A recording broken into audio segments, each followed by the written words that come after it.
ちは。スピリチュアルで夢実現を提唱するスピリアルアカデミーザガイアハウスオーストラリアの開運先生術師新海真希です。さあ、今日はですね、双子座金星期のお話なんです。金星は今月7月の5日に双子座に入ります。そして7月の31日に蟹座に移動していきます。つまり7月はほぼ双子座金星期ということになります。なので、ちょっとこのお話をしたいんですが、その前にここにたどり着いてくださった皆さん、本当にありがとうございます。ぜひつながりを続けたいと思っておりますので、チャンネル登録の方お願いします。で、すでに登録をしていただいている方は本当にいつもサポートありがとうございます。コメント、いいね、ボタンなど本当にとても嬉しくいただいてます。ぜひこれからも楽しくつながっていきたいと思ってます。インスタグラムの方で毎週金曜日の早朝に開運のエネルギーをお届けするライブもしております。もっと先生術知りたい方はノートや、アメブロの方で詳しい記事も出しておりますので、そちらもぜひご覧ください。さあ、では、金星のお話に戻りますが、今言ったように双子座金星期7月〇〇ということなんで、ちょっとね、たまにはこういうことで、スポットを当てていきたいと思います。で、金星はですね、木星と並んで吉星、ラッキースターと言われてます。ですから、先生術師が今月のラッキー占いとか、今月の星座別ラッキーランキングみたいなものを作るときには、真っ先にその影響を考える天体の一つなんです。ただ、公転周期は1年以内ですから、地球よりも早いですよね。なので、移動も早くて、1ヶ月のうちに3、4移動していくので、今月みたいにちょうどうまいことこう当てはまって、ほぼ1ヶ月同じ金星のサインっていうのは、なかなかなかったりもするんです。で、今回はそうなので、その影響とても読みやすいんで、ちょっと試しに皆さんに向けて読んでみようかなということです。なので、双子座金星の7月期にスポットを当ててみます。金星は愛と喜び、豊かさの象徴です。それから人間関係とか社交、趣味の時間にも影響を与えます。もちろん恋愛を見るならば、もう金星を見るということになります。そして双子座は好奇心が満載な場所です。あらゆる知識とか社交や趣味、そしていろんな人間にも興味があるという、そういうエリアの場所に影響を与えていきます。そして、あらゆる知識とか情報にも貪欲です。コミュニケーションも軽やかで執着はありません。ということは、金星が双子座にあるときには、目につくあらゆるもの、あらゆる人、人間関係に手を出したくなっていくということが起こります。恋愛面でも社交面でも、好奇心が駆り立てられるということです。で、双子座はコミュニケーションですから、人と関わるっていうことも、とても大切で、新しい知識を学ぶことも大切で、それらを軽やかにこなすことができる場所です。そこに金星が入るということで、普通に言うともう活発で楽しい社交とかコミュニケーション、新しい恋愛なんかもバンバン生まれそうだねということになります。それから双子座といえば言葉マスターっていう言葉が当てはめられていますね。言葉の魔術師です。双子座の人はペラペラペラペラもうすごい素晴らしい言葉がどっから降ってくるように出てくる素敵な言葉、魅力的な言葉、人を目覚めさせるような光の言葉を無限に発することができる。そういうのももう双子座の場所です。ですから、この時期に人間関係、あるいは恋愛関係は言葉からスタートしたり、言葉をきっかけに惹かれ合ったりするということが多くなりそうです。ただし、逆もしかりですから、言葉を理由としたお別れもあるかもしれません。つい軽々しくパッと双子座的に口に出してしまった言葉で人間関係が The End を迎えたり、恋愛が終わってしまったりという可能性もありますから、それは気をつける点ですね。そして、お牛座の金星は自分にとって大切なものを守ることで喜びを感じるという時期でした。お牛座にね、金星がいた時は。でもそれが双子座に移ると、双子座は荷物持つのが大嫌いだから、荷物は少ない方がいいと感じてます。特にそれは物質的な持ち物です。その代わり、双子座が好きなのは重さのないもの。例えば、双子座的な知識や資格などを増やしたくなっていきます。メンバーシップ動画でもすでにお話ししたんですけれども、例えば旅行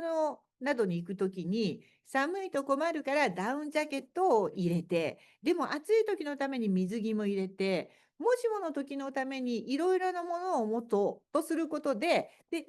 部持ってるから安心したいというのが牡牛座の金星なんですね。でも、双子座の金星は軽やかなことが喜びであるので、荷物は持たずに旅行に行きます。実際私は双子座なんですけれども、金星も双子座なんですけれども、本当に、海外旅行でもスーツケースなしで行けちゃうタイプです。でも、双子座の金星はいろんな荷物を持って万全を期すのではなくて、その代わりに暑くなった時の対処法とか、寒くなった時の対処法などの知識を身につけていこうとするわけです。これが大きな違い。ですから、今月は資格取得クラスとかに好奇心に寄せられて参加していくっていうような動きが最適かと思います。ただし、恋愛とか執着心の強い人との人間関係を持つ中ではちょっと難しい問題は、だから勃発しそうですね。で、実際に双子座の金星はとても浮気性です。すごく恋愛も気楽にアプローチして執着なく終わりにできます。ですから割と遊ぶタイプって感じですね。刺激的なアプローチにもすごく好奇心があります。恋愛は楽しむものとして考えますので、浮気をしていくという人は増えていくっていうのも実は双子座金星期の大きな特徴なんです。ちなみに先生術師が1ヶ月の恋愛とか社交運を星読みしていくときにするように、ちょっと今回は7月の金星のアスペクトをざっと見ていきたいと思います。こんな風に見てますよということですね。まず双子座の金星は前半はお羊座の土星とセクスタイルをとっています。ということは、今、土星と海王星はほぼ同じ場所にいますから、もちろん海王星ともセクスタイルをとっています。さらに、水亀座の入り口付近にまだいる冥王星とはトラインを取ります。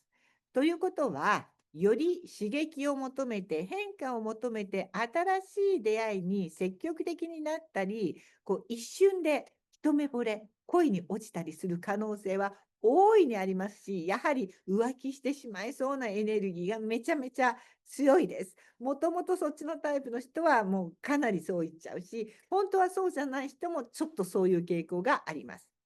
そして7月の中旬まで進んでいくと、金星が動いていきます。双子座の真ん中ぐらいまで移動してくると、今度はお羊座のカイロンとのセミスクエアを形成しますので、好奇心とか軽々しさのテーマでちょっと失敗や後悔っていうのが生まれそうな配置となります。で、もうちょっと進んでいくと、獅子座の水星とはセクスタイルを取ります。で、さらに進んで20日頃になると、魚座のドラゴンヘッドとスクエアを取ります。さらにその頃に乙女座の火星ともスクエアです。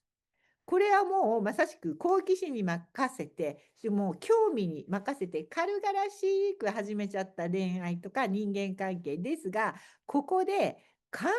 っていうものついてきてないということに気づくとか、感情を意識していなかった人は、なんかそれによる現実的な対応が必要になってくるかもしれません。浮気したつもりで浮気相手で遊びのつもりだったのに向こうは感情的に真剣だったみたいなことが勃発したりっていうのがちょっとありそうです。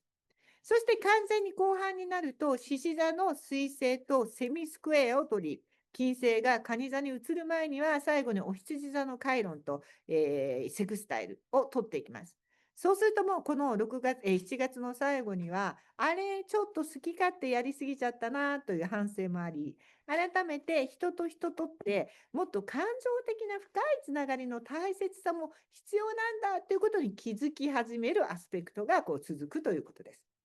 で、この流れの中で、感情と愛っていうテーマである蟹座の金星へと移行していくわけです。よくできていると思いませんか？十何年も毎日欠かさず星の配置を見ていて思うことは、宇宙は完璧だということです。見事に魂の学び、成長につながるように全てが計画されている星の配置ということです。ということで、7月は、好奇心に導かれて、軽やかに楽しく出会いや学びを経験しつつも、人の気持ちを踏みにじらないように、恋愛の遊びなどはほどほどにというのがいいかと思います。ということで、最後にではいつものセプタグラムをのカードリーディング。来ましたね。じゃん。ファイスパイラルです。これは、どちらの意味、いい意味でも悪い意味でも、ほんのちょっとのつもりで出た第一歩が大きな出来事につながっていく。ですから、失敗も、ちょっと一時的な気の迷いも、思った以上に大きな問題になる可能性があります。ということで、気をつけてください。それでも、やっぱり素敵な双子座の軽やかな金星期、楽しく、ぜひね、こう、知識を増やすとか、自分の資格を増やすとか、こう知識欲、好奇心を満たす行動などをしてみるのがやはりおすすめかなと思います。ということで、ガイアハウスでもたくさんのクラスを、動画で受けれるものがほとんどです。全部動画じゃなくてもオンラインで受けれますので、今、日本の皆さんにこのセプタグラムソウルジャーニーリーディングですね、ここで生まれた、これをたくさんの方に今資格取得クラスを受けていただけるようになっております。ぜひお仲間をいつも募集しておりますので、興味のある方はお問い合わせください。ということで、素敵な7月を。